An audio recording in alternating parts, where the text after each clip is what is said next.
लाओ ये 10 रुपए दे दो, 20 रुपए दे दो, 50 रुपए दे दो, वरना तेरा बुरा होगा। वो अघोरी नहीं है। वो अघोरी थी।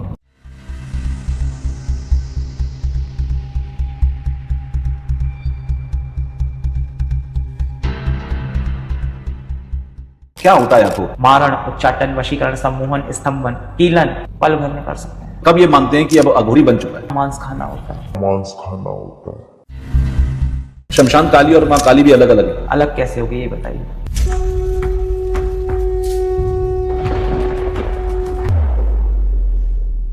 तमाम राजनेता चोरी छिपे जाकर तंत्र की सहायता लेते हैं। इंदिरा गांधी पे तंत्र होता था। अघोरी की साधना पूरी हो गई, अब वो अघोरी पूर्ण रूप से हो गया। जो वो बोलेगा जी, सत्य निकलेगी। समाज में तो इतनी बीमारियां हैं, इतना लोग परेशान हैं, फिर वो लोग आगे आकर सबकी परेशानियों को दूर क्यों नहीं करते? ये दुनिया बची नहीं है कि आप किसी का अच्छा करो और वो अच्छा करवा ले। तो क्या ये सिद्धियां असल में कोई इंसान भी ले सकता है क्या? इतना कोई समर्थवान है नहीं। बड़ी बड़ी कौन सी सिद्धियां होती हैं? अग्नि पे बैठना, वायु में उड़ना, जल पे चलना, पल भर में संहार करते हैं। आज भी ऐसे लोग होते हैं इस दुनिया में। अब तो नहीं है। लोग तो कहते हैं कि इस पर देवी आई हैं, मैं नहीं मानता। फिर वो क्या नौटंकी है? बिल्कुल अवश्य ही भगवती का मजाक है।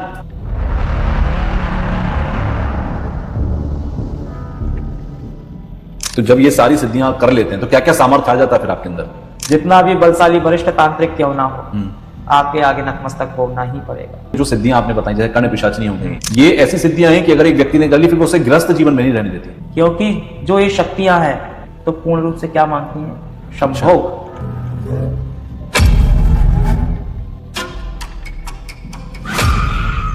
इसकी जरूरत उन्हें क्यों है? ये श्रापित देवियां हैं। ऐसी कौन सी सिद्धियां हैं जो आपके साथ हमेशा रहती हैं? जहां तक देखा जाए कि एक अघोरी जब चलता है तो पूर्ण रूप से अपने साथ में एक शमशान लेके चलता है। अच्छा,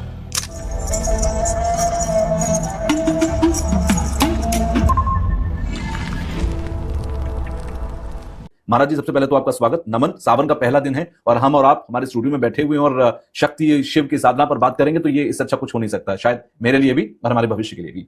तो सबसे पहले आपके स्वागत के साथ मेरा सवाल ये है कि जब हम सुनते हैं अघोर, और आपका तो नाम ही अघोर नाथ जी है, तो अघोर और नाथ ये दोनों ही तंत्र, और ये जब इन विद्याओं की तरफ हम बढ़ते हैं तो एक अलग दुनिया में दिखाई देती है।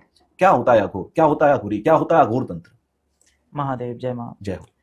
श्रावण के पहले सोमवार की या शुक्रवार की आपको हार्दिक शुभकामनाएं जी। तो जहां तक देखा जाए कि जो अघोर होता है जी, अघोर अर्थात जो चला हुआ है पूर्ण रूप से, तो वो महादेव से ही हुआ है। अघोर संप्रदाय पूर्ण रूप से महादेव से ही उत्पन्न हुआ है। जहां तक देखा जाए अघोरा अघोरी पूर्ण रूप से महादेव से ही, और जो द्वितीय श्रेणी में इसको चलाया हुआ है जी, तो बाबा कीनाराम ने चलाया हुआ है।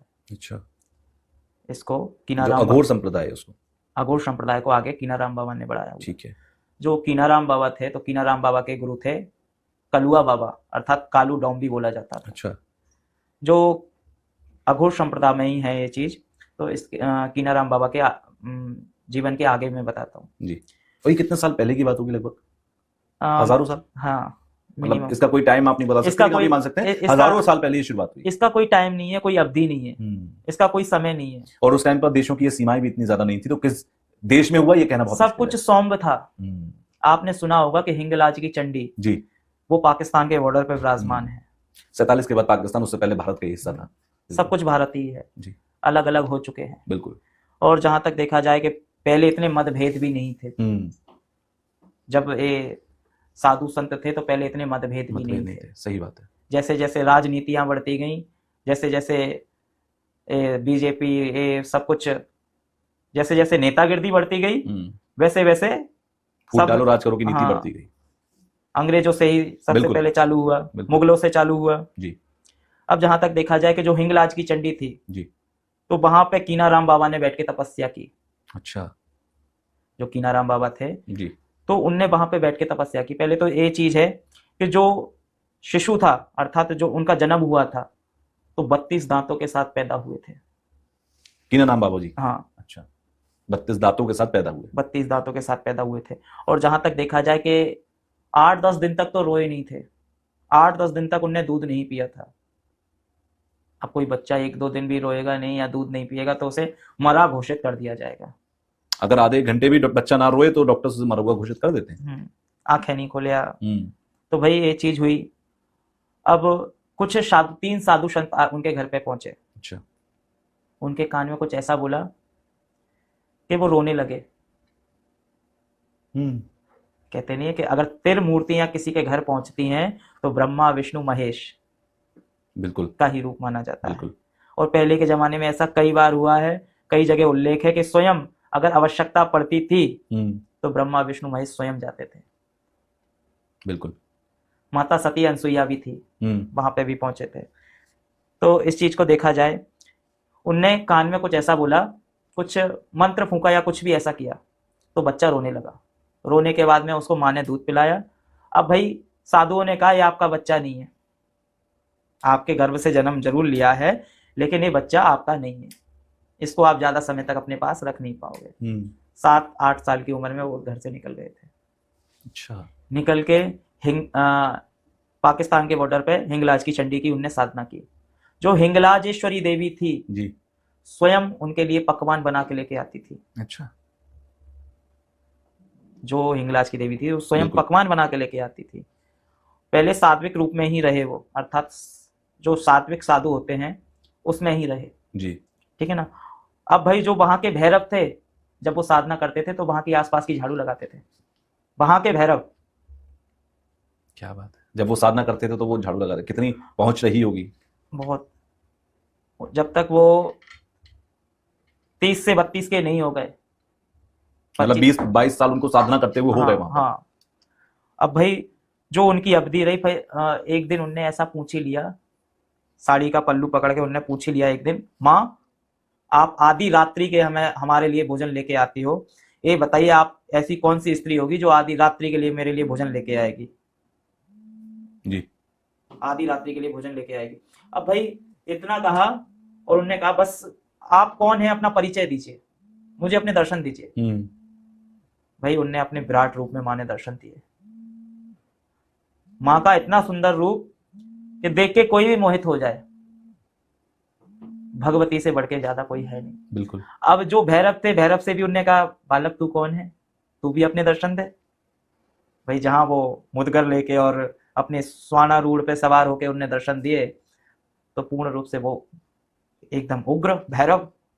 अब भाई नतमस्तक वहीं हो गए वो। उनने कहा भगवती जय हो आपकी, मेरी साधना सफल हुई। उनने कहा अभी सफल नहीं हुई, अभी तो चालू हुआ है, अर्थात आगे का सफर चालू हुआ है। बिल्कुल। तो उनने आदेश दिया जाओ काशी विश्वनाथ वाराणसी जाओ। काशी विश्वनाथ पे गए। अब राजा हरिश्चंद्र घाट था। राजा हरिश्चंद्र घाट पे कुछ खोपड़ियों को कलुआ बाबा नचा रहे थे। अच्छा। मुंडियों को नचा रहे थे। अब भाई ये चीज हुई, उनने देखा कि भाई कपालों को बड़ा दर्द हो रहा होगा। उनमें बहुत ज्यादा प्रेम था, अर्थात प्रेम थी, करुणा था। हाँ, करुणामय थे बिल्कुल। अब जहां देखा जाए कि पूर्ण रूप से वो 8-10 खोपड़ियों को नचा रहे। अब भाई मांस मदरा वगैरह चढ़ा रहे और नचा रहे वो। अब भाई ये देखा उनने, उन पर रहा नहीं गया। उनने उन खोपड़ियों को स्तंभ कर दिया, रोक दिया। अच्छा। हाँ, इतना ज्यादा तंत्र था उनमें। अब भाई ये चीज हुई तो उनने कहा कि कोई आया है यहाँ पे, कोई अच्छा तांत्रिक आया है, मतलब वरिष्ठ में कोई साधु संत है। ये चीज हुई। फिर एक उनके पास गए, उनने प्रणाम किया। कीनाराम बाबा ने उनको प्रणाम किया।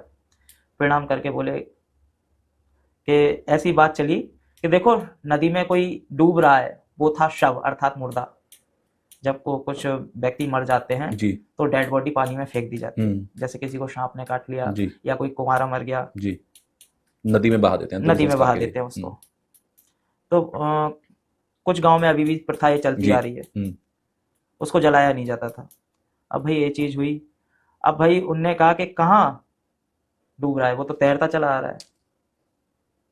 और डेड बॉडी वास्तव में वो तैरते हुए चली आई। जो मुर्दा था वो तैरता हुआ दिखाई दिया और किनारे पे आके फिर उन्हीं से प्रणाम किया उसने। ये सत्य है। अच्छा।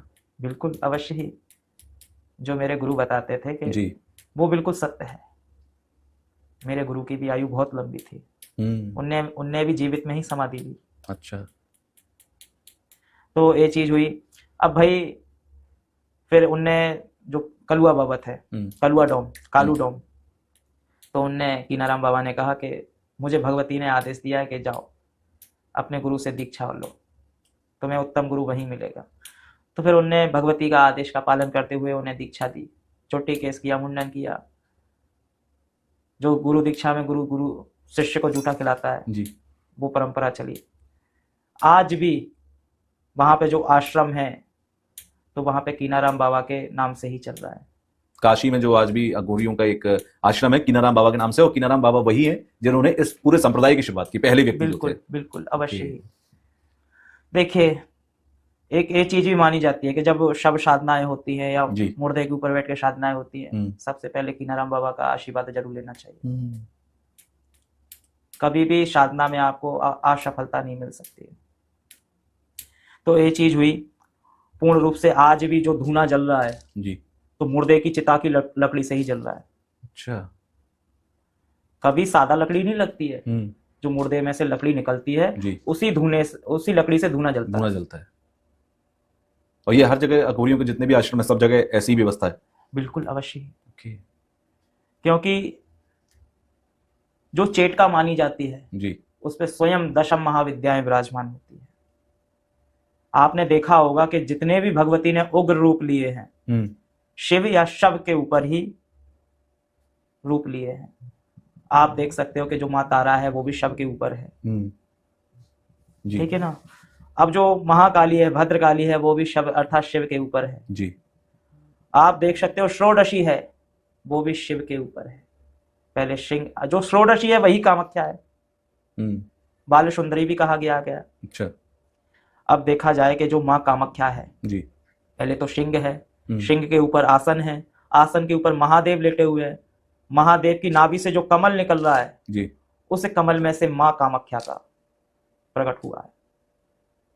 पूर्ण रूप से भगवती, जहां 6 मुख हैं भगवती के, 5 मुख ऐसे में हो गए, 1 मुख ऐसे हो गया आकाश की ओर। अब आप समझ सकते हो कि जितने भी, अब एक देवी ऐसी मानी गई है जो उग्र है, स्वयं धूम्रवती अर्थात धूमावती, कि जिसने अपने स्वामी का भक्षण कर लिया था अर्थात खा लिया था। मतलब अपने ही स्वामी को खा लिया। 10 महाविद्याओं में से एक है शायद धूमावती माँ। बिल्कुल अवश्य ही। ऐसा क्यों किया उन्होंने? 7वीं महाविद्या है। ऐसा क्यों किया उन्होंने? देखिए धूम्रवती का तो जन्म अर्थात प्रकट पहले ही हो चुकी थी, उन्हें सिर्फ आकृति रूप लेना था। अब आपने देखा होगा जो मां सती थी जी, दक्ष प्रजापति के कुंड में कूद के दाह कर लिया था अर्थात आत्मदाह कर लिया था जी। अब भाई ये चीज मानी जाती है कि जो भगवती है, जो उससे धुआं निकला था, भगवती के सब से धुआं निकला था, उससे धूम्रवती का जन्म हुआ था। धूम्र तो पहले ही हो चुका था, बिल्कुल, उससे सिर्फ जन्म लेना था अर्थात आकृति लेनी थी एक। तो भाई पहले माँ भोलेनाथ, जो माँ पार्वती है, तो पार्वती के ही रूप में उन्होंने धूम्रवती का आकृति ली थी और ज्ञान बोधन कराया था महादेव ने ही। दशम महाविद्या का उनने कराया, 9 विद्याओं का उनने कराया अर्थात 9 देवियों का। अच्छा। अब कहते नहीं है 9 रात्रियां जी, 9 रात्रियों में सात्विक देवियों की पूजा होती है जी, गुप्त 9 रात्रियों में दशम महाविद्याओं की पूजा होती है। अपनी तांत्रिक शक्तियों का कुछ लोग पूर्ण रूप से वरिष्ठा बढ़ाते हैं, तंत्र बढ़ाते हैं जी। अब जो धूम्रवती थी, आकृति कैसे ली उसने, कि पहले महादेव बैठ के तपस्या कर रहे हैं, अपने ध्यान में लीन है, बोलती रही माँ के मुझे भूख लगी है, सदा लगी है अर्थात मुझे आहार दीजिए। अब भगवती तो स्वयं अन्नपूर्णा है जी, उसे किस चीज की कमी है, चाहती तो वो खुद कर सकती है। बिल्कुल। जो स्वयं जगत को भोजन दे रही है उसे कौन भोजन दे सकता है। भाई ये चीज, क्योंकि रूप तो लेना था जी। अब भाई ये चीज हुई तो उनने कहते रहे 1 साल हो गया, 1 अवधि हो गई, 2 अवधि हो गई, 5 अवधि हो गई, अवधियों से पहले चलता था। तो ऐसा हुआ, उसके बाद उग्र हुई भगवती जी, नेत्र लाल हुए, नेत्र लाल होने के बाद में आकृति उनने विशाल की, विशाल आकृति करने के बाद में महादेव को उठाया और उनने भक्षण कर दिया, खा लिया उन्होंने। ओके। अब भाई उन्हें ज्ञात हुआ जी कि मैंने अपने स्वामी को खा लिया। जो उनके अश्रु थे अर्थात बाल सफेद हो गए, उनके जो साड़ी थी उनकी सफेद हो गई, जो विधवा का रूप आ गया। एक हाथ में दंड आ गया अर्थात कहते नहीं है कि छड़ी, जी, उनके हाथ में चांदी की छड़ी आ गई, ठीक है ना। अब भाई जो अश्रु थे तो जो उनके अश्रु संसार में प्रलय मचा रहे थे। कहते नहीं है जब एक स्त्री का पति मरता है तो वो संसार में प्रलय ला देती है, अर्थात रोने रोने से पूरा संसार, मतलब उसका परिवार ही पूरा खत्म हो जाता है। तो वो रोते रोते सबको बताती है कि मेरा पति चला गया। अब भाई एक चीज हुई, अब भाई महादेव को कौन खत्म कर सकता है? महादेव ही स्वयं एक ब्रह्मांड है, बिल्कुल, उन्हीं में सब चीज समाई हुई है। जब भगवती को वो ज्ञान दे सकते हैं और पूर्ण रूप से कहते हैं कि काली का गुरु कौन? शिव। काली का गुरु कौन? शिव। अघोरा, अघोर शिव जी। जो काली का गुरु माना जाता है तो अघोर शिव माने जाते हैं। पंचमुख हैं उनके। अच्छा। अघोर शिव के अर्थात आपने सुना होगा कि वेद 5 थे। नहीं, मुझे हमेशा से 4 का ही पता है। वेद 5 थे। अच्छा, कौन सा है 5वां वेद? 5वां शीश महादेव ने काट दिया था वो। और क्या, ऐसा क्यों किया उन्होंने? मैं इसका बताऊंगा आपको जी।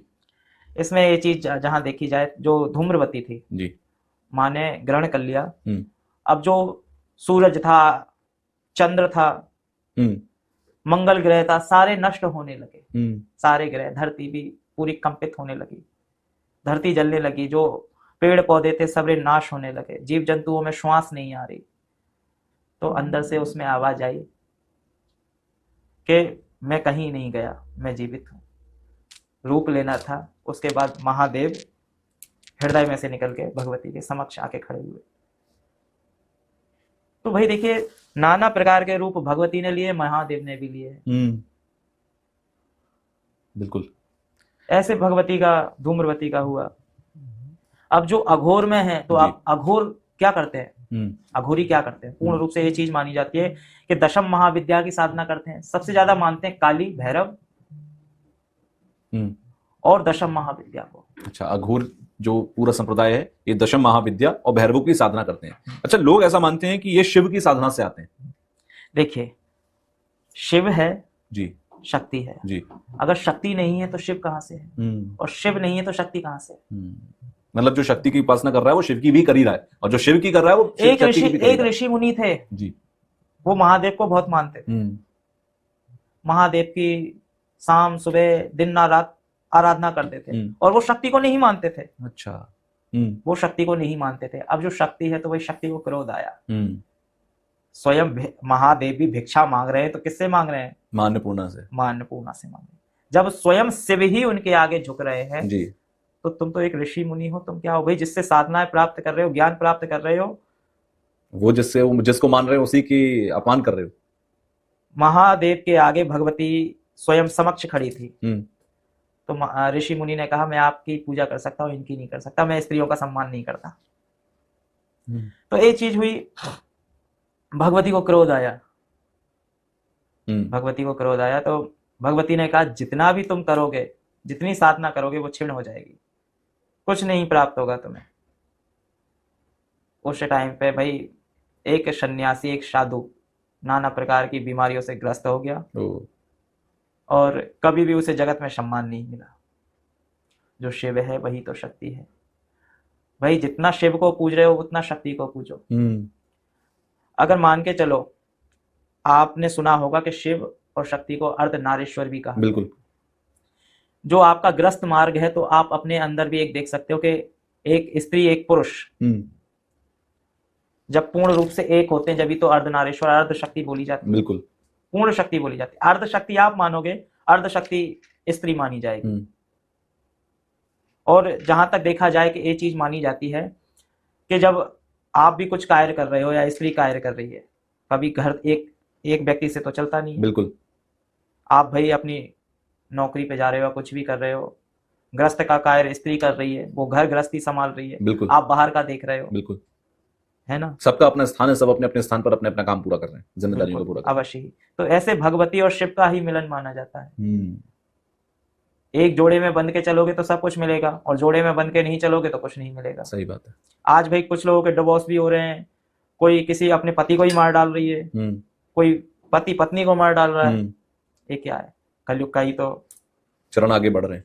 अच्छा, ये अघोरी बनते कैसे हैं? जैसे कोई भी अगर व्यक्ति अघोरी बनने जब जाता है तो अघोरी की बनने की शुरुआत कहां से होती है और कब ये मानते हैं कि अब अघोरी बन चुका है? देखिए, पूर्ण रूप से एक अघोरी जब पहले तो गुरु से दीक्षित होता है, तो जो गुरु की श्रेणी, जो अघोरी की श्रेणी होती है जी, तो पहले उसका मुंडन होता है। पहले उसका मुंडन होता है, जब चोटी केस होता है। चोटी केस होने के बाद में उसको मल मूत्र का सेवन करना होता है, एक अघोरी को। हाँ, और ये भी शुरुआत में मल मूत्र का सेवन करना होता है। किसी और का कि अपना ही? अपना खुद का। और फिर एक चीज भी देखी जाती है, जो मुर्दे का मांस रहता है, शव अर्थात शव रहता है, शव जल रहा होता है, हाँ।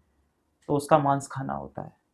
अच्छा, मतलब शमशान घाट के अंदर जो हम चिताएं जलाते हैं, उन चिताओं पे से जो मुर्दा है उसका मांस खाना होता है। बिल्कुल, तब साधनाएं आगे बढ़ती हैं। बिल्कुल अवश्य ही। देखिए, पहले के जमाने में ये चलता था कि जो अघोरी रहते थे जी, तो एक ही जगह बैठ के नाना प्रकार की साधनाएं करते थे। अब वो करते थे कहाँ पे? शमशान में बैठ के। बिल्कुल। अब भाई अघोरियों को तो कुछ भोजन मिल नहीं रहा, वो अपने स्थान से हिल नहीं रहे, जा नहीं रहे, तो भाई जो डेड बॉडी जलती थी उसी का वो भक्षण करते थे, उन्हीं का सेवन करते थे, उसी को एक अघोर। और जो अघोरी माना जाता है, जो कपाल में ग्रहण करता है। कपाल मतलब जो खोपड़ी होती है उसका जो हिस्सा है, ऊपर का हिस्सा। बिल्कुल, कपाल में उसका सेवन होता है। कपाल में ही, जैसे शौच करने जाएगा तो कपाल में ही जल भर के ले जाएगा, उसी से शौच करना, उसी से भोजन करना, उसी से सारी क्रियाएं करना। अगर किसी को आशीर्वाद भी दे रहा है तो कपाल में से ही देगा। पूर्ण रूप से ये माना जाता है। जो अघोरी है उसके लिए कुछ भी भक्ष नहीं है, कुछ भी ग्रहण कर सकता है। ना तो देखो उसे मान से, ना अपमान से, ना क्रोध से, ना लोभ से, ना मोह से, किसी चीज से मतलब नहीं रहता है।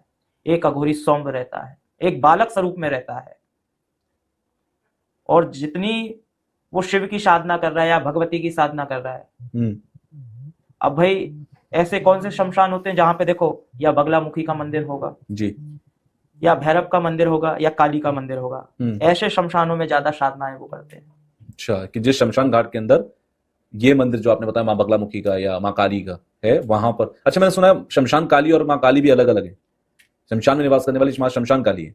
सुनिए, मैं तो एक चीज आपसे कहूंगा कि जो काली है जी और जो शमशान काली है अलग कैसे होगी, ये बताइए।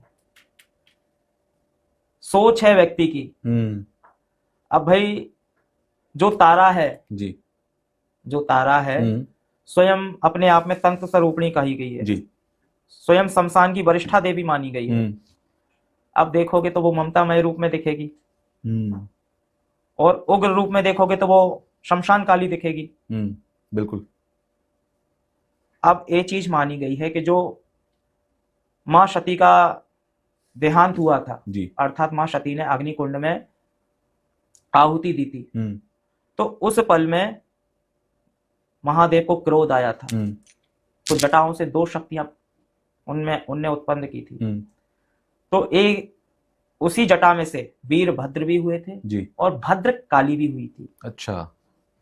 वीरभद्र और वीरभद्र और भद्रकाली जी दोनों हुए थे। अब इसमें देखा जाए कि दोनों ही उग्र थे। पहले दक्ष प्रजापति की सेना को खा गई, फिर नारायणी सेना को खा गई। अब भाई जो भगवती है संहार करते करते पूर्ण रूप से जो दक्ष प्रजापति का शीश था वो तो वीरभद्र ने छिन्न किया जी। अब लेकिन वीरभद्र में इतनी क्षमता नहीं थी कि जो कवच हैं उनको तोड़ के आगे जा पाए। तो वो भद्रकाली थी भेदन करने वाली के आगे आगे बढ़ती गई और सबको संहार करती गई, सबका भक्षण। और जब वो चली भद्रकाली तो कानों में शवों के भाले पहने, गले में मुंडमाल की माला पहनी, कमर में अपने हस्तमाल की माला पहनी, हाथों को काट काट के बांध के कमर से बांध लिए। उसे भद्रकाली बोला जाता है, उसे रण की चंडी भी बोला जाता है। अच्छा, उसी को शमशान काली बोला जाता है,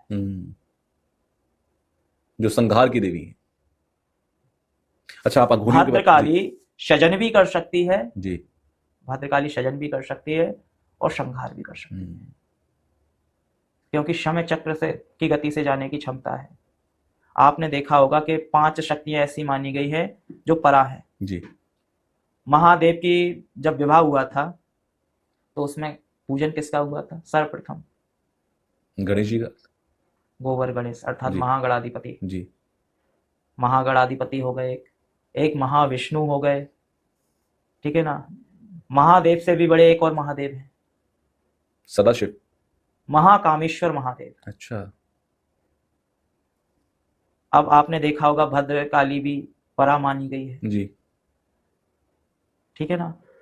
एक माता ललितांबिका जो सारे देवी देवताओं की स्वामी है, माता ललितांबिका जी। इन पराशक्तियों का जितना भी उल्लेख करेंगे उतना कम है, क्योंकि इसमें एक चीज देखी गई है कि इस सृष्टि को बना भी सकते हैं और मिटा भी सकते हैं। जैसे कि होता नहीं है कि एक खिलौना अपन ने बनाया, अपन को ये अधिकार है, उसको मिटा सकते हैं और उसे बनाना भी आता है, उसे बिगाड़ना भी आता है। एक इंजीनियर होता है, वो अपना दिमाग लगा लगा के सब चीज तैयार कर लेता है, और चाहे तो वो पल भर में तोड़ सकता है, बिगाड़ सकता है, बना सकता है, सब चीज कर। बिल्कुल। तो भाई ऐसे भगवती है। अब भाई मनुष्य ने क्या क्या नहीं कर लिया कि एक मनुष्य बना दे, हम पुतला स्टैचू बना के तो उन्हें खड़ा कर दिया। बिल्कुल। अब भाई जान डालने की बारी है, तो जान कैसे डालोगे? कैसे डालोगे? प्राण वायु कैसे डालोगे उसमें? पुतला तो बन गया। भाई मनुष्य ने सब चीज कर ली, लेकिन उसमें प्राण नहीं डाल पा रहे, आत्मा कहां से डालोगे उसमें? वो तो ईश्वर पे ही निर्भर है ना। लेकिन मनुष्य कुछ टाइम में इस चीज को भी तोड़ देगा।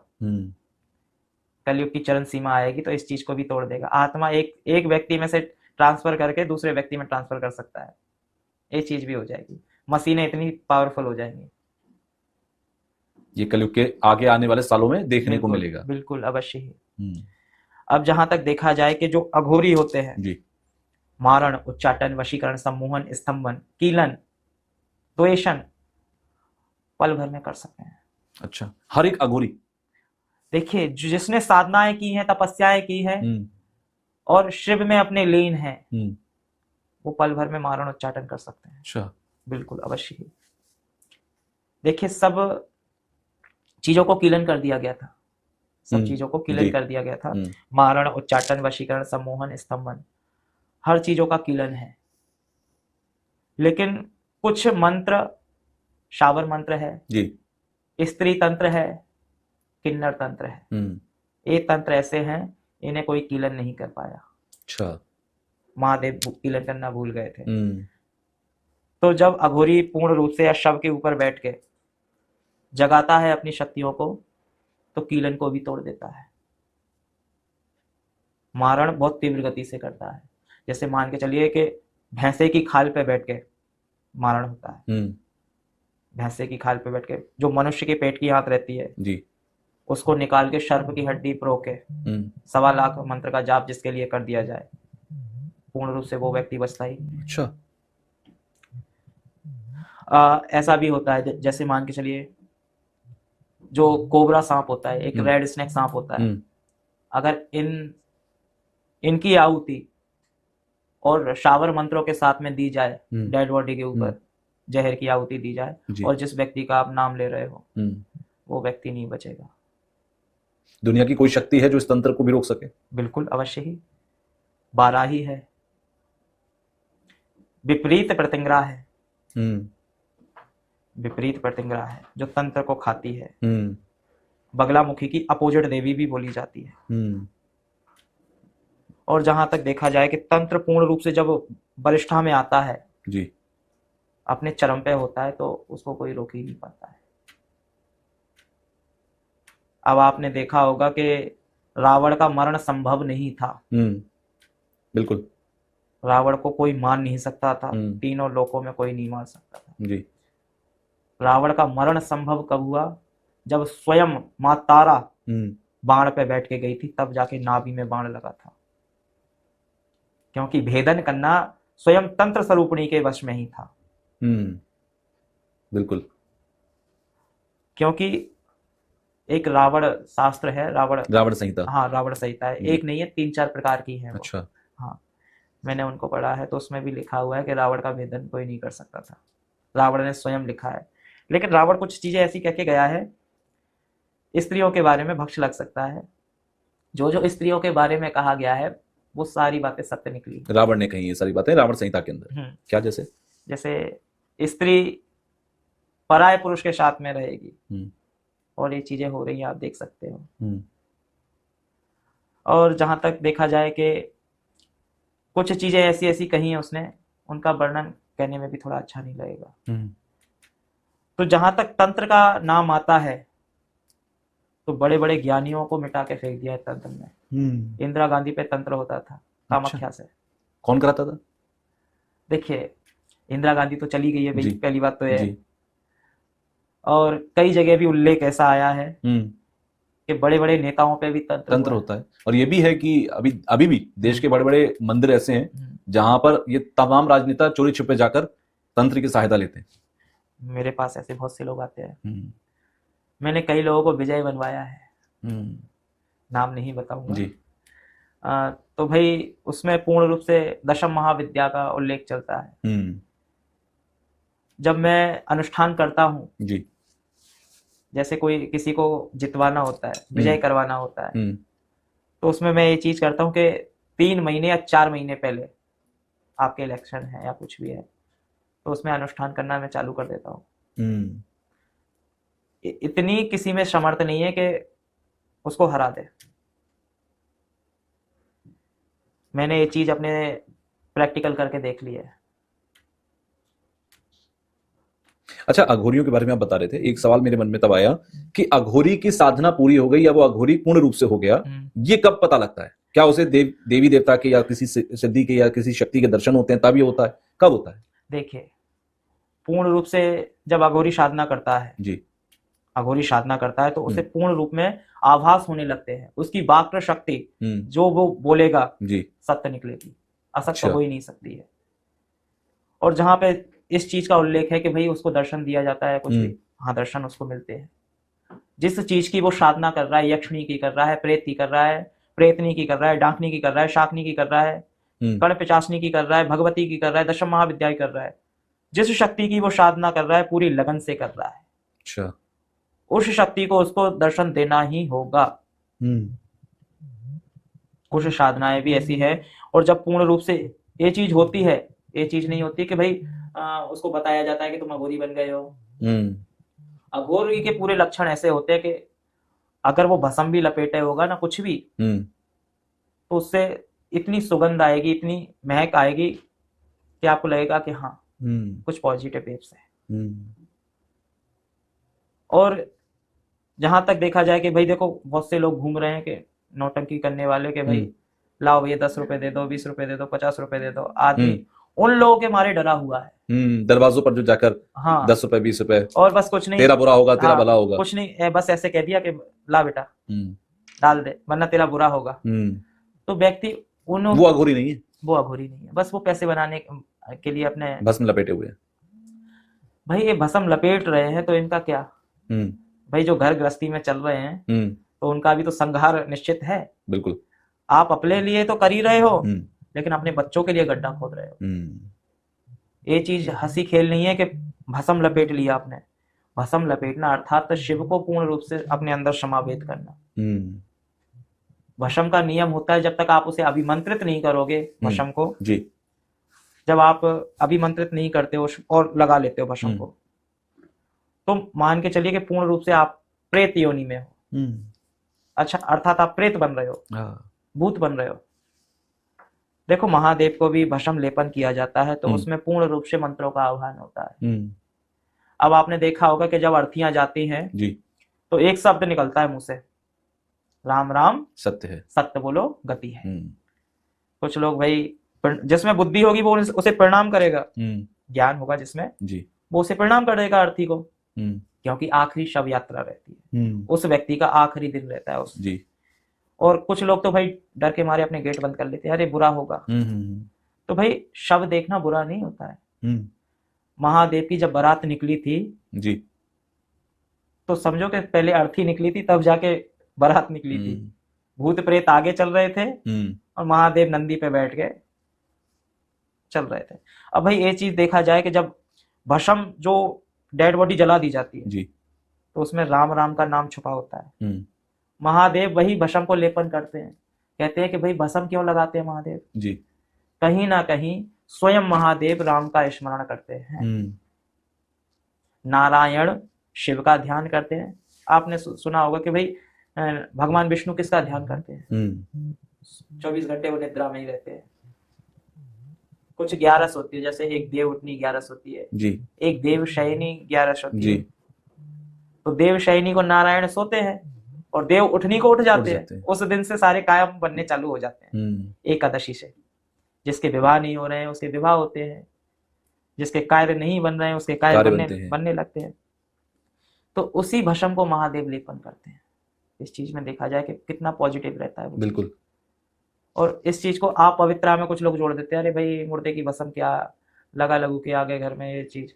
अरे भाई अभिमंत्रित है, अगर वो किसी को अपने शरीर पे से उतार के दे दी, अगर किसी को भूत प्रेत भी लगे होंगे या कोई नौटंकी भी कर रहा होगा, 2 मिनट में मजा चिखा देगी उसका। अच्छा, अगर अभिमंत्रित लगाई हुई है तो बिल्कुल। महादेव की भस्म में इतनी पावर है जी। एक साधना भी की जाती है जी, काल भैरव की, वीरभद्र साधना भी बोली जाती है। भस्म को अभिमंत्रित किया जाता है।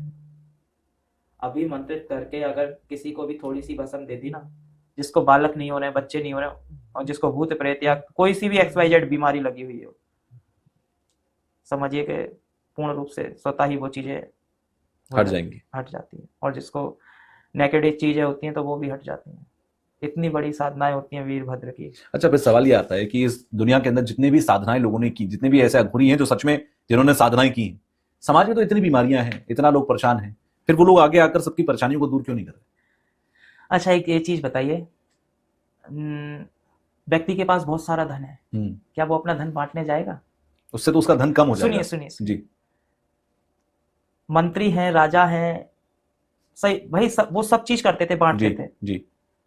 अब भाई कोई व्यक्ति साधुओं को, संतों को भाई तंत्र मतलब बुरी नजर से ही देख रहा है कि भाई वो देख रहा है कि मेरे पास ही आके खड़ा हो गया, मेरे को कुछ हो ना जाए। अब वो जबरदस्ती किसी को ठीक करने भी जाएगा ना तो उसको व्यक्ति गलत ही समझेगा। सही बात है। आज मैं जहां से निकलता हूं जी, तो व्यक्ति मेरे से 10 फुट दूर हो जाता है, भाई कुछ करना दे। एक सोच है लोगों की, माइंड में उसके गलत सोच चल रही है ना, मैं तो उसका अच्छा करने के लिए सोच रहा हूँ। अब भाई आप, ये दुनिया बची नहीं है कि आप किसी का अच्छा करो और वो अच्छा करवा ले। जैसे आम भाषा में कहते हैं भलाई का जमाना नहीं तो भाला घुस जाएगा। यही चीज है, आप जितना अच्छा सोचोगे व्यक्ति आपके बारे में उतनी ही दुष्ट बुद्धि रखेगा।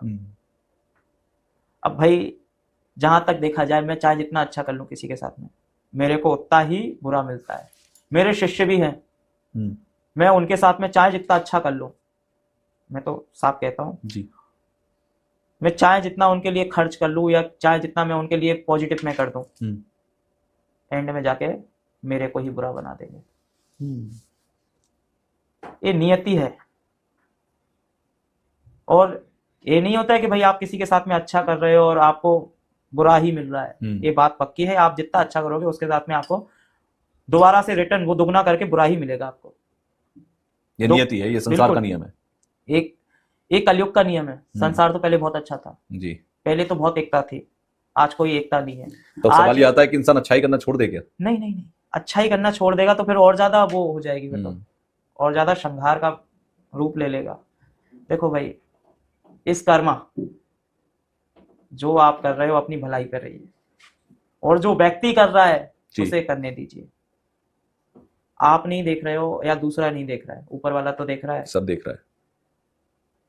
आप जितना करोगे उतना आपको रिटर्न मिलेगा। बस क्या हुआ, बस उसकी नजरों में तो आप गलत हो गए या उसने गलत समझ लिया, लेकिन ये चीज रहेगी भाई उसकी नजरों में तो आप अच्छे हो। अच्छा, थोड़ा सिद्धियों पर आता हूं मैं। सुना है, मैं जितना मेरा ज्ञान है कि दुनिया में 22 तरीके की सिद्धियां हैं। अगर मेरा नंबर ठीक है, हो सकता है मेरा नंबर गलत भी हो, जितना मैं जानता हूं। क्या सिद्धियों से सब कुछ मिल सकता है? जैसे कहते हैं अष्ट सिद्धियां थी हनुमान जी के पास, ठीक है, नवनिधि है ना। तो क्या ये 22 की 22 सिद्धियां कोई एक व्यक्ति तंत्र की सहायता से सिद्धियां साथ कर सकता है? जैसे हनुमान जी के पास था कि वो अपना रूप बदल सकते थे, वो छोटे भी हो सकते थे, बड़े भी हो सकते थे, सूक्ष्म रूप, है ना। तो क्या ये सिद्धियां असल में कोई इंसान भी, कोई तांत्रिक, कोई अघोरी भी ले सकता है, क्या सिद्ध कर सकता है? देखिए, अघोरी अपने आप में सिद्ध होते हैं, पहली बात तो है।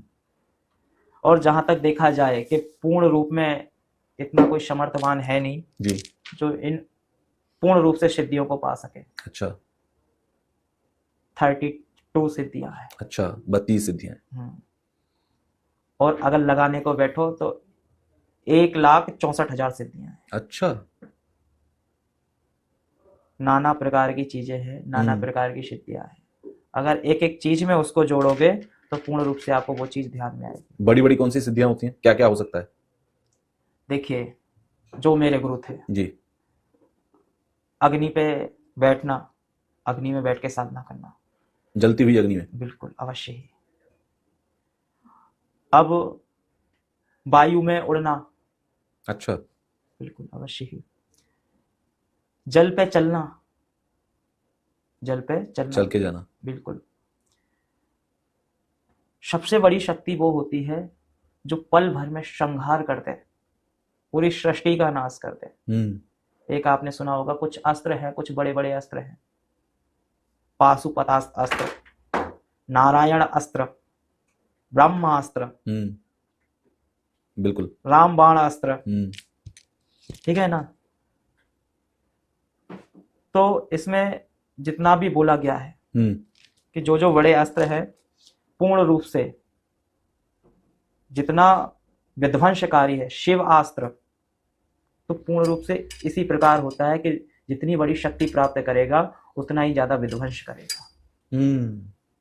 बिल्कुल, मेरे गुरु ने इतनी चीजें प्राप्त की थी, और जहां तक देखा जाए कि जो जो चीजें थी, बड़ी बड़ी शक्तियां थी, पल भर में कुछ भी कर देते थे, कुछ भी मंगा लेते थे वो। अच्छा, अगर आप कहोगे कि मुझे एक पूरा घर सोने से भर दो, ये हो गया भाई, अभी ले तू, भर दिया। उनने कहा कि मुझे नाना प्रकार के पकवान चाहिए, अभी ले, ऐसे करते थे और हाल आ जाता था। मारण बहुत तीव्र गति से करते थे। एक साथ में एक गांव को मारने की क्षमता थी उनमें। एक साथ में एक पूरे गांव के लोगों को मारने की क्षमता, बिल्कुल अवश्य, ये बड़ी ही शक्ति है। बिल्कुल। अब भाई इतने समर्थवान जो वो बताते थे, मेरे जो गुरु थे जी, गुरु के गुरु जी, 3 पीढ़ियों बाद जी, उनमें इतनी क्षमता थी कि एक सांस में पूरी नदी को पी जाएं। अरे वाह, ऐसे बहुत महान संत और तपस्वी हैं कि जो एक श्वास में नदी को भी पीने की ताकत रखते हैं। आज भी ऐसे लोग होते हैं इस दुनिया में? अब तो नहीं है, अब तो नहीं है, 1% नहीं है। मैं तो नहीं मानता भाई। आजकल बस व्यक्ति ने क्या नौटंकियां बना के रख दी, नए नए प्रकार के दरबार बना लिए। और ये बताइए, भगवती किसी के शरीर पे आ सकती है क्या? मैं तो नहीं मानता। लोग तो कहते हैं कि इस पर देवी आई हैं, लोगों के अगर भजन हो रहे हैं, जागरण हो रहे हैं, तो वहां पर देवी आ जाती है लोगों के। मैं नहीं मानता। फिर वो क्या नौटंकी है? बिल्कुल अवश्य ही भगवती का मजाक है। देखिए, भगवती जिस दिन जिसके शरीर में आ गई उस दिन उसके शरीर का नाश हो जाएगा, अर्थात हजारों टुकड़ों में, लाखों टुकड़ों में विभाजित हो जाएगा। इतने इतने टुकड़े भी नहीं मिलेंगे, क्योंकि इंसान का शरीर उस शक्ति को झेल नहीं पाएगा। उस शक्ति, जब मैं शमशान में बैठता हूं, जब मैं सहन नहीं कर पाता हूं भाई, उसकी ऊर्जा को मैं सहन नहीं कर सकता हूं। आपने कौन कौन सी सिद्धियां की? देखिए, कौन कौन सी साधनाएं की? मैंने डाकनी साधना की है। अच्छा, मैंने यक्षिणी साधना की है, कच्चे कलवे की साधना की है, 1.5 फुटिये की है, प्रेत की है, प्रेतनी की है, दशम महाविद्या में से सबसे प्रथम महाकाली की है, माँ तारा की है, षोडशी की अर्थात कामाख्या की है, धूम्रवती की है, बगलामुखी की है, माँ कमला की है। तो जब ये सारी सिद्धियां कर लेते हैं तो क्या क्या सामर्थ्य आ जाता है फिर आपके अंदर? बड़ी ही तीव्र गति से मारण, उच्चाटन, वशीकरण, सम्मोहन, स्तंभन आराम से कर सकते हो। किसी का भला आराम से भी कर सकते हो। जितना भी बलशाली वरिष्ठ तांत्रिक क्यों ना हो, आपके आगे नतमस्तक होना ही पड़ेगा। हाँ, लेकिन इसमें अहम नहीं आना चाहिए। सौम्य रहिए, सादा रहिए। आप ऐसे जताइए कि आपको कुछ नहीं है।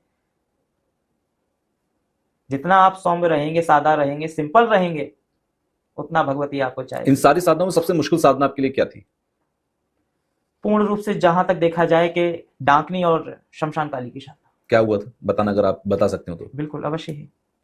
जब मैं साधना कर रहा था तो सबसे पहले मैंने भगवती की, पहले वीर बजरंगी की करता था, छोटा था तो, क्योंकि जहां तक देखा जाए भगवती से पहले हनुमान जी महाराज की साधना करनी होती है। कहते हैं हनुमान जी तो अमर भी हैं, बिल्कुल तो है। जिस वक्त साधना करते हैं तो आभास होता है आसपास उनका। बिल्कुल, विजय पताका लेके वही चलते हैं। जब कोई कायर होता है या कुछ भी होता है तो वीर बजरंगी ही ध्वजा पताका लेके आगे चलते हैं, विजय पताका आगे लेके चलते हैं। और देखो कहा जाता है कि भैरव और वीर बजरंगी जी, भैरव जो वीर बजरंगी रहते हैं वो आगे चलते हैं और जो भैरव जी रहते हैं वो पीछे चलते हैं। ये चीज हुई। अब जहां तक देखा जाए कि जहां मैंने शमशान काली की साधना करना स्टार्ट किया, अर्थात मुझे कुछ ऐसा पता नहीं था, तो जहां तक है गुरुदेव ने मुझे सब चीजें बताई थी कि देखो मांस, मज्जा, मद्रा, ठीक है ना, बकरे की कलेजी वगैरह सब चीज लेके शमशान में बैठना होता है, जो कि माँ तारा की भी साधना मानी जाती है ऐसी। जहां तक देखा जाए कि पूर्ण रूप से कानों में इतनी भयंकर आवाजें आती थी कि कानों में से भी खून निकलने लगता था। बहुत से लोग रोते थे, चिल्लाते थे और पूर्ण रूप से डराने का आभास होता था कि मतलब कोई कह रहा है उठ जा, कोई तो पास में ही आके बैठ गया। मतलब साधनाओं में कई प्रकार की चीजें होती थी। अब भाई एक दिन ऐसा हुआ कि स्वयं ही ऐसा लगा कि किसी ने बाल पकड़े और वो खींचने लगा। शमशान में अकेले ही बैठना पड़ता था, कोई साथ में नहीं रहता था। अब भाई ये चीज हुई, देखिए आसन से नहीं उठे एक साधक, आसन को किलित करना मुझे पहले नहीं आता था। फिर मैंने गुरुदेव को अपना आभास बताया, गुरुदेव मेरे साथ ये चीजें हो रही है, किसी ने मेरे बाल खींचे और कोई रो रहा है बहुत। तो गुरुदेव ने कहा कि आसन किलित किया। मैंने कहा गुरुदेव आपने बताया ही नहीं है। तो उन्होंने कहा कि आसन किलित करके बैठो, अर्थात मंत्रों से आसन कीलन किया जाता है। एक तो जल से भी बांधा जाता है जी, एक अपने मूत्र से भी बांधा जाता है। अच्छा। तो गुरुदेव ने मेरे को बताया, आसन बांध के मैं बैठा। उसके बाद मेरे को कोई परेशानी नहीं हुई। फिर उसके बाद जब साधनाएं मैंने की तो बहुत अच्छा आभास हुआ, एकदम पूर्ण रूप से भगवती अग्नि स्वरूप में आई। अच्छा, भगवती अग्नि स्वरूप में दिखी पूर्ण रूप से, एक आकृति बन गई पूरी अग्नि की। उसी अग्नि से? हाँ, पूर्ण रूप से आप देख सकते हो कि पूर्ण रूप से शीश है, खड़ग है, खप्पर है, पूर्ण रूप से भगवती शमशान में चेटका के ऊपर विराजमान। और फिर ये चीज देखा है कि ये आप मूर्ति देख रहे हो, तो उसी चेटका के नीचे से ये मूर्ति भी मुझे प्राप्त हुई। अच्छा। और जब से मुझे प्राप्त हुई, एक गुरुदेव की कृपा है और एक भगवती की कृपा है, ना कभी उसने रोने दिया और ना रोने दे रही है। ये शमशान काली की साधना है, स्वयं ही आप परिपूर्ण रूप से कुछ भी पा सकते हो, कुछ भी। और जब शमशान काली की साधना होती है, भगवती इतने उग्र रूप में होती है, कभी आपको स्वप्न में दर्शन देती है, कभी ऐसा लगता है कि कोई है। देखो शमशान काली के साथ में नाना प्रकार की चीजें चलती हैं जी। 64 जोगनी है, 52 भैरव हैं, 56 कलवे हैं, अष्टकालियां हैं, 9 वीर है जी, है ना, वीर बजरंगी भी है, भैरव जी भी हैं जी। तो भगवती स्वयं इतनी है कि डाकनी शाकनी जो रक्तपान करने वाली देवियां हैं वो भी उनके साथ में है। अब आपने सुना होगा कि छिन्न मस्तिका देवी, जी, छिन्न मस्तिका देवी के इर्द गिर्द एक साइड डाकनी खड़ी है, एक साइड शाकनी खड़ी हुई है। उसको जया और विजया भी बोला जाता है। तो इसमें देखा जाए कि जब भगवती पूर्ण रूप में उग्र रूप में होती है तो रक्तपान वो नहीं करती है भगवती, डाकनी शाकनी करती है। इसी को माना जाता है कि कितनी उग्र देवियां हैं। इनको मां मान लो तो सब कुछ अच्छा है, देवी मानोगे तो संहार करती चली जाएगी। मां मान के खड़े हो जाओ। जहां आपने एक बार प्रेम से कह दिया मां, लेकिन ये चीज है कि जहां कहते हैं कि पूत तो पूत सुने हैं लेकिन माता सुनी कुमाता।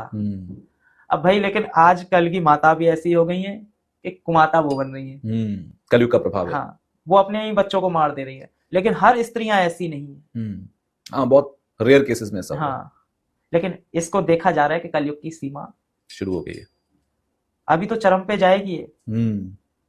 इतना विनाश होगा कि कुछ कह ही नहीं जाए। जहां तक देखा जाए कि बहन भाई के संबंध बनेंगे, हम्म, माँ बेटे के संबंध बनेंगे,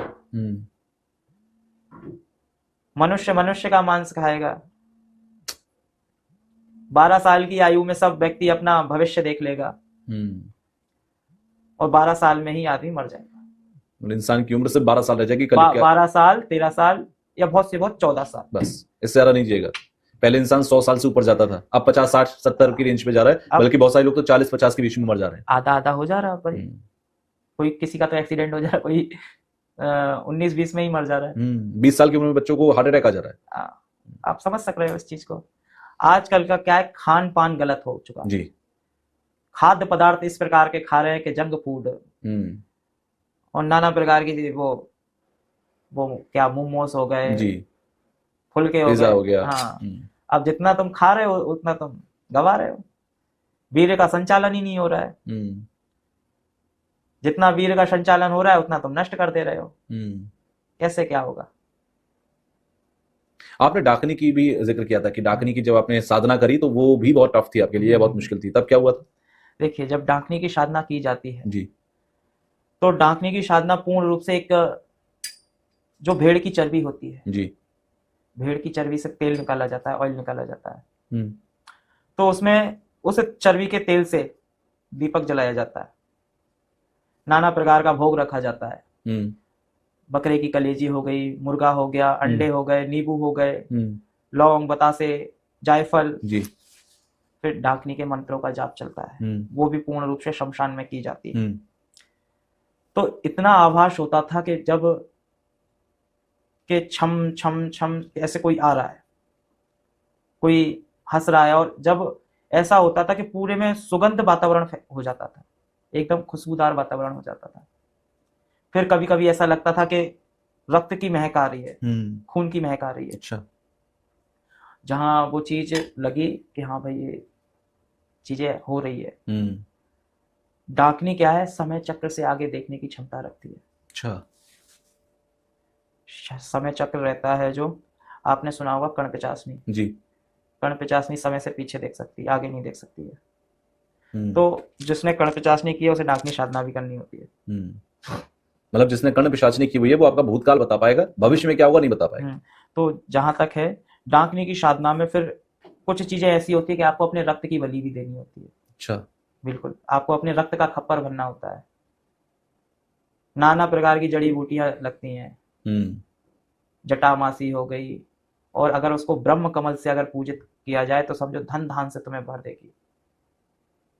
अगर 1108 ब्रह्म कमल से उसकी साधना कर ली तो समझो कभी भी पराजित नहीं हो सकते हो तुम, या 108 से भी कर ली जी, कभी भी तुम्हें कोई तंत्र में, मंत्र में पराजित नहीं कर पाएगा जल्दी, किसी भी जगह तुम्हें पराजित नहीं कर सकता है, कोर्ट कचहरी में भी नहीं। और एक पुष्प और होता है, नाग पुष्प। नाग पुष्प से भी अगर तुमने उसकी आहुति दे दी जी, कभी भी शत्रु तुम्हारी साइड नहीं देख सकता है डाकनी की साधना के अंदर। बिल्कुल। एक पुष्प और होता है, आपने नील कमल का नाम सुना होगा, नीले पुष्प जी, उसके भी अगर आपने 5 कमल की भी आहुति देती तो समझिए कि पूर्ण रूप से आपसे प्रसन्न रहेगी। 7 जन्मों तक आपको नहीं छोड़ के जाएगी, आपके 7 जन्म आप ले लोगे तब भी नहीं छोड़ेगी। अच्छा, सुना मैंने ये भी है कि जो सिद्धियां आपने बताई, जैसे कर्ण पिशाचनी हो गई या डाकनी की हो गई, ये ऐसी सिद्धियां हैं कि अगर एक व्यक्ति ने कर ली फिर वो उसे गृहस्थ जीवन में नहीं रहने देती, वो उसे पूरी तरह अपना मानती है। बिल्कुल, अवश्य ही। और कुछ लोग कहते हैं कि स्त्रियां तो एक कर्णपिशाचनी या यक्षिणियां या बेताल ये चीजें सिद्ध कर ही नहीं सकते हैं, स्त्रियां नहीं कर सकती, क्योंकि जो ये शक्तियां हैं तो पूर्ण रूप से क्या मांगती हैं, काम क्रिया, संभोग। ओके, संभोग, भाई आप इनके साथ में काम क्रिया करोगे तो आपकी ये बातें मानेंगे। लेकिन ये सारी चीजें तो एक ऊर्जा के रूप में है, और काम क्रिया करने के लिए, संभोग के लिए एक शरीर की आवश्यकता है। बिल्कुल अवश्य, कैसे होता है? बिल्कुल अवश्य ही, आपके सामने प्रत्यक्ष जब आप उनकी साधना कर रहे हो तो प्रत्यक्ष आती है एक शारीरिक रूप में। बिल्कुल अवश्य ही, ना किसी को दिखेगी ना कुछ, आपको लगेगा हाँ मेरे साथ है, आपके साथ ही, आपको ही दिखेगी बस। बिल्कुल अवश्य ही। तो इंसान जैसा रूप होता है या कुछ और रूप होता है? देखिए, आप जैसे रूप में उसको देखना चाहते हो, अच्छा, मनमोहक रूप में देखना चाहते हो तो आपको मनमोहक रूप दिखेगा। सुंदरवान स्त्री के रूप में देखना चाहोगे, सुंदरवान स्त्री के रूप में दिखेगी। जैसे आप अपने मन में आकृति बना रहे हो ना जी, वैसी ही आकृति आपके समक्ष आएगी। अच्छा, बिल्कुल। क्योंकि देखा जाए कि जब एक कल्पचाशनी या यक्षिणी, तो इसमें ये चीज होती है कि पूर्ण रूप से काम क्रिया की भूखी है। जितना आप उनको, अगर आप सिद्धि करने के बाद जी, सिद्धि करने के बाद आप इनसे कुछ प्राप्त करना चाहते हो तो वो आपको धन देगी, वैभव देगी, ऐश्वर्य देगी, जगत सम्मान देगी आपको, लेकिन बदले में क्या लेगी? काम क्रिया। और इसकी जरूरत उन्हें क्यों है? देखिए, यक्षलोक जी से निकाली हुई बहिष्कार की हुई देवियां हैं। अच्छा। कल्पचाशनी भी यही है, बहिष्कार करी हुई एक देवी है, एक ऋषि मुनि के श्राप से ही हुआ है। ये श्रापित देवियां हैं। अच्छा।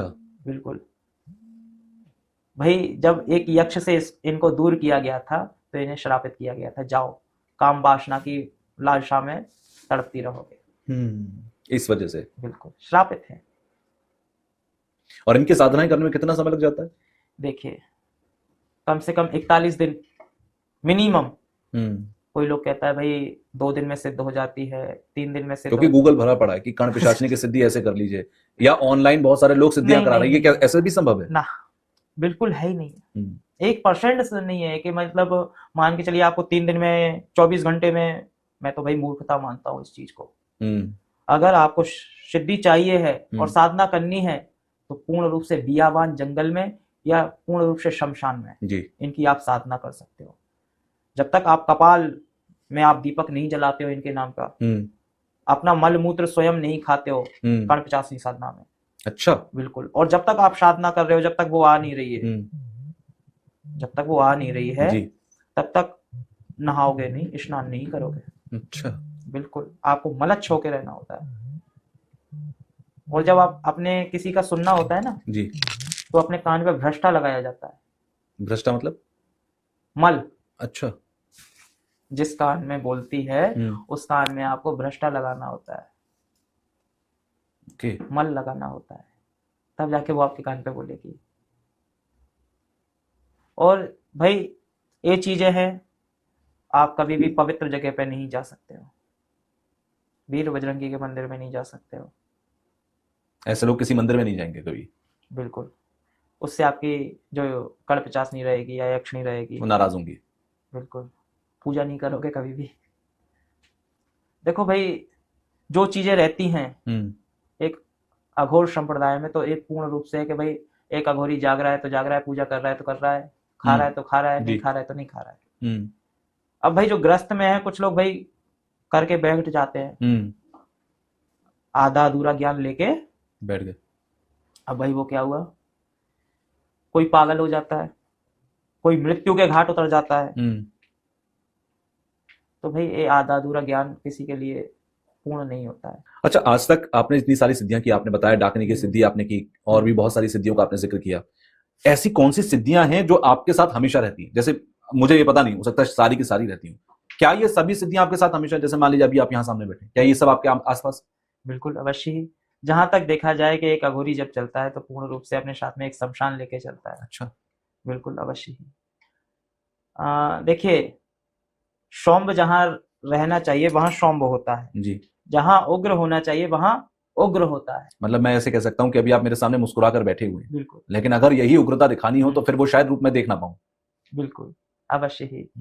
देखिए, जहां तक देखा जाए कि सबको हंसता हुआ चेहरा अच्छा लगता है। बिल्कुल। अगर वो भाई क्रोधित या नेत्र लाल दिखे तो उसमें क्या आ जाता है, विध्वंस। लेकिन ये चीज भी मानी जाती है कि देखो, विध्वंस से भी ज्यादा है प्रेम। प्रेम से आप कुछ भी चीज जीत सकते हो। बिल्कुल। मन, किसी को भी जीतना हो, उसको भी बड़े से बड़ा आप कार्य पल भर में करा सकते हो। जो आप क्रोधित रूप से नहीं करा सकते हो, वो प्रेम से आप करा सकते हो। और जहां तक देखा जाए कि पूर्ण रूप में हमारी भगवती हमारे साथ रहती है। कि देखो, एक बालक अकेला जा रहा है तो माँ तो उसके साथ में जाएगी। बिल्कुल।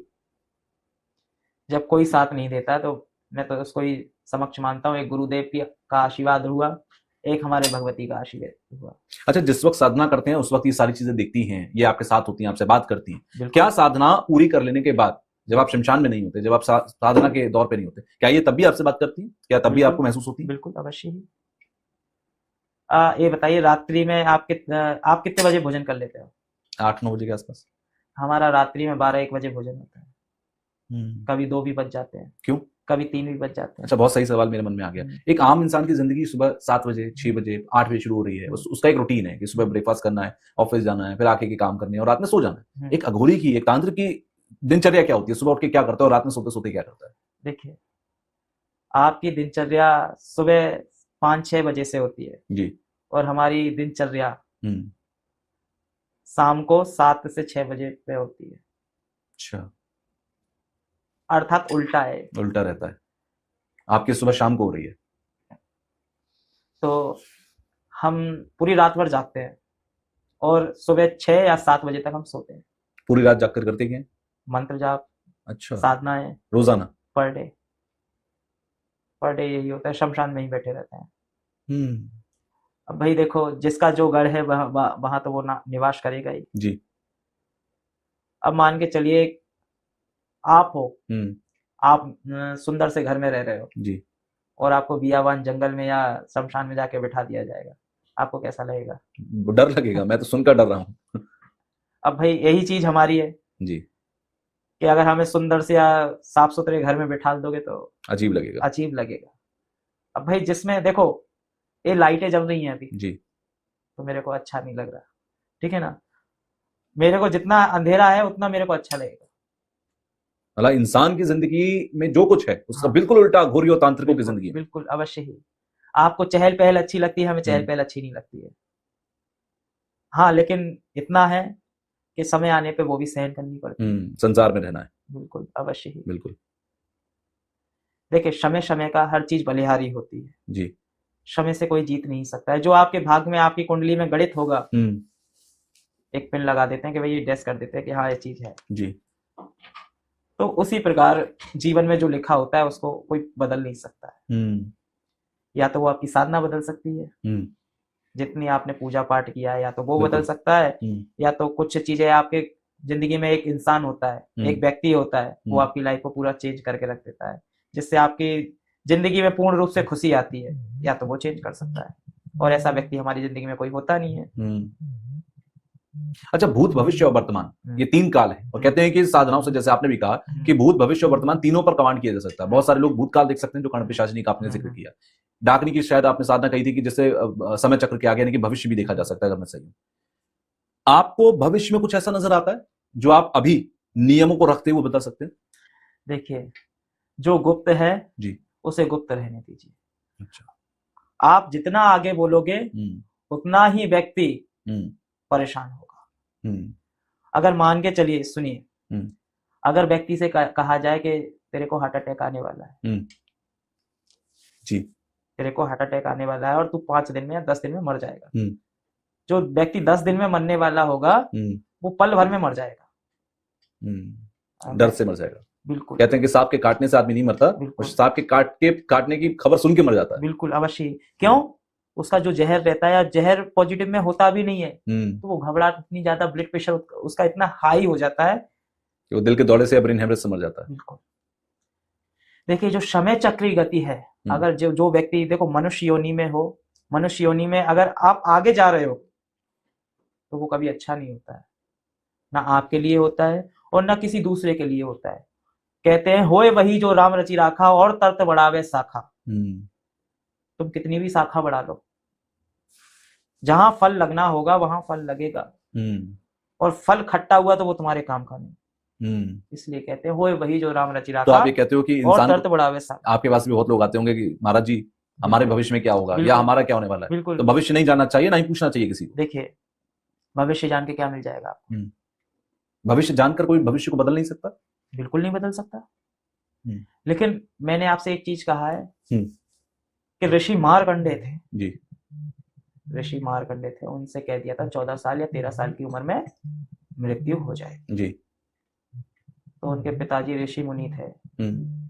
ऋषि मुनि ने उनने कहा कि बेटा तुम्हें सिर्फ एक ही बचा सकता है, वो है भोलेनाथ।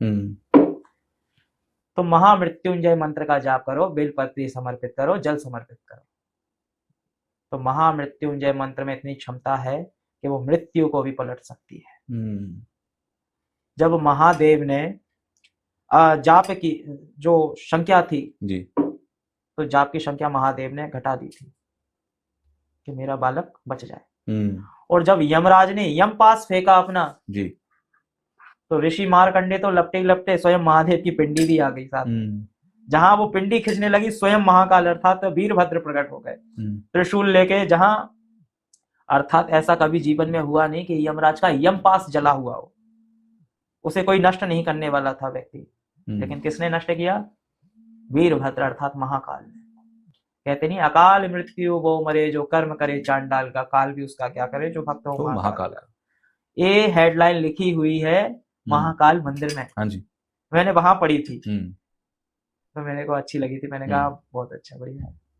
तो भाई देखो, जो उनकी शरण में जाता है जी, तो कभी भी उसको कष्ट नहीं पहुंचता है। अपने इष्ट पे भरोसा रखो और जिसने तुम्हें जन्म दिया उस पर विश्वास रखो, उसका सम्मान करो। अब भाई तुम 2 मूर्तियां तुम्हारे घर में हैं जिसको स्वयं गजानन ने भी नतमस्तक हुए हैं जी, परकम्मा लगाई है, उनको सारे ब्रह्मांड समझा हुआ है जी। अब भाई उसी मूर्तियों को तुम वृद्ध आश्रम भेज देते हो, अर्थात अपने माँ बाप को वृद्ध आश्रम भेज देते हो, इतना अपमानित करते हो कि वो अपमान सहन नहीं कर पाते हैं। वो कोई माता पिता तो ऐसे होते हैं खुद ही चले जाते हैं।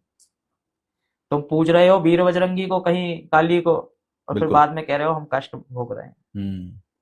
आज तुम अपना जैसा कर रहे हो तुम्हारे बालक भी तुम्हारे साथ वैसा ही करेंगे। तो ये कलयुग की नीति है ना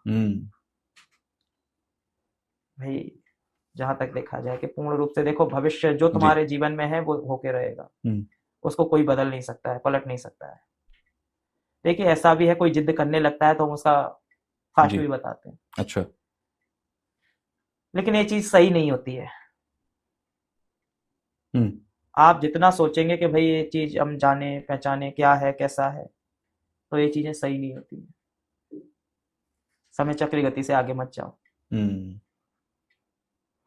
अच्छा, किसी भी अघोरी, किसी भी तांत्रिक का अंत कैसा होता है? कहते हैं कि अंत अच्छा नहीं होता। देखिए, जो अच्छे कार्य कर रहा है, अच्छे कर्म कर रहा है, उसका अंत अच्छा होता है। जो अपने शिव और शक्ति में लीन होता है उसका अंत बहुत अच्छा होता है, अर्थात वो शिव में लीन होता है। बिल्कुल।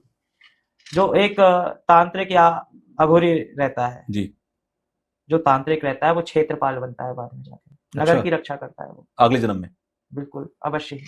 अच्छा, उसको क्षेत्रपाल का रूप दे दिया जाता है। कहते नहीं अगर किसी के कोई भी पूजन होता है, कुछ भी होता है, तो सबसे पहले क्षेत्रपाल का ही आह्वान आपको करना होता है, अर्थात क्षेत्रपाल अर्थात जो नगर रक्षक रहता है उसकी अनुमति आपको लेनी होती है। यज्ञ कर रहे हो, कुछ भी कर रहे हो, शुभ कार्य कर रहे हो या तांत्रिक क्रिया भी करने जा रहे हो, तो पहले सबसे पहले क्षेत्रपाल का आपको आह्वान करना होता है। छाम छेम छूम छेम क्षेत्रपालाय नमः कहते हैं, तो क्षेत्रपाल का आपको आह्वान करना होता है। जो अघोरी रहता है जी, जो अच्छे अघोरी रहते हैं, अर्थात जो अच्छे कर्म कर रहे हैं, किसी का नाश नहीं कर रहे हैं, किसी से मतभेद नहीं रख रहे हैं और पूर्ण रूप से अपने शिव और शक्ति की साधना में लीन है, वो शिव में जाके समावेत होता है, अर्थात महादेव में जाके लीन हो जाता है। इसी को मोक्ष कहते हैं। बिल्कुल अवश्य ही।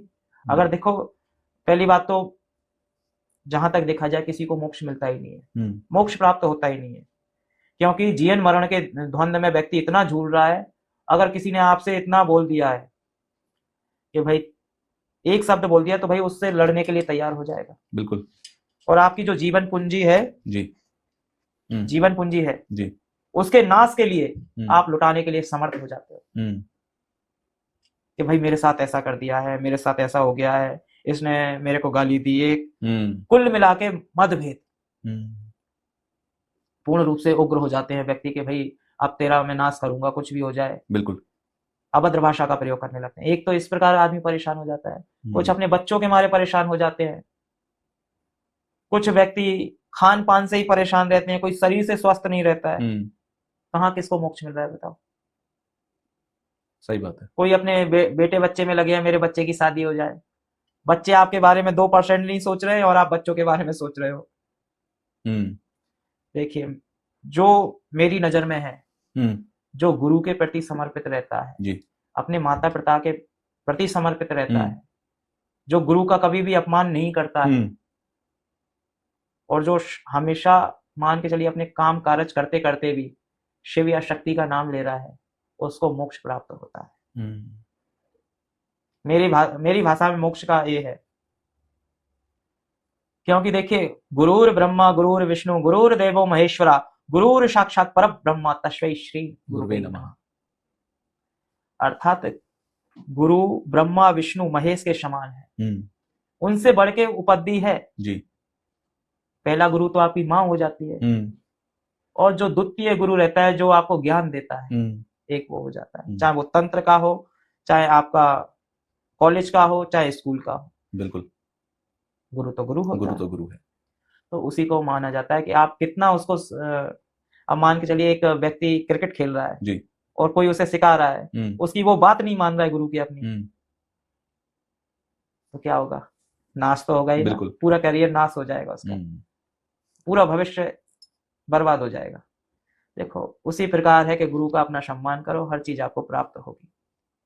अच्छा, कुछ सवाल मेरे पास ऐसे हैं जो मैं चाहूंगा कि छोटा छोटा जवाब हम उसका कवर करें। बिल्कुल। जैसे कि सबसे ताकतवर मंत्र आप कौन सा मानते हैं?